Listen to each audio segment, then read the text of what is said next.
আজকে দুপুরের জন্য আমি বরবটি সিদ্ধ করে নিচ্ছি, ভর্তা করব। তারপর ধুন্দুল ভর্তা, এটা আপনারা কেউ খেয়েছেন কিনা জানি না, কিন্তু আমরা অনেকবার খেয়েছি, অনেক মজা হয় ধুন্দুল ভর্তা। তারপরে করব কচু শাক, চিংড়ি মাছ দিয়ে কচু শাক বসাই দিলাম। কচু শাক আমি সিদ্ধ করে নিয়েছি, হাফ সিদ্ধ দেখা যাচ্ছে যে সিদ্ধ, হাফ সিদ্ধ করেছি। তারপর বাকিটুকু আস্তে আস্তে সিদ্ধ হবে।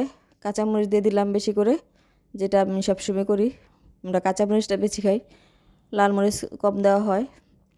একদম আস্তে আস্তে ডিমে আস্তে আস্তে জাল দিব। তারপরে দিয়ে দিলাম জিরার পাউডার, জিরার পাউডার দিয়ে আরও কিছুক্ষণ নাড়াচাড়া করব। তারপরে নামাই নিব। আরও জাল করতে হবে, কচু শাক যতক্ষণ জাল দিব ততই মজা হবে। এই তো নামাই নিলাম কচু শাক, অনেকক্ষণ জাল করেছি। তারপর হচ্ছে কচুমুখী, এটা সিদ্ধ করে ছিলে নিয়েছি। এটা টক রান্না করব মাছের মাথা দিয়ে।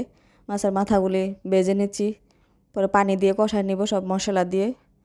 এই তো আমি একদম কচুমুখী দিয়ে দিছি হাফ ভাঙা, মানে আধা ভাঙা, যেটা হাত দিয়ে ভেঙে দিয়েছি।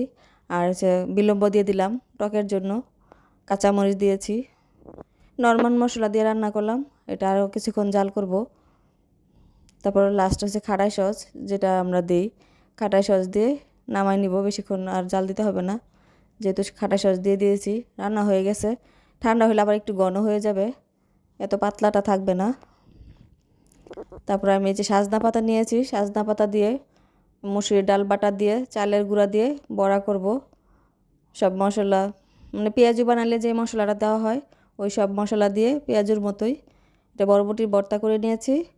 তারপরে যে ধুন্দুলের ভর্তা আর সাজনা পাতার বড়া মুসুরির ডাল দিয়ে, সবগুলা ভাজা হয় নাই, আরও চুলাতে আছে, ভাজা হইতেছে। এই হয়েছে আমার দুপুরে রান্না।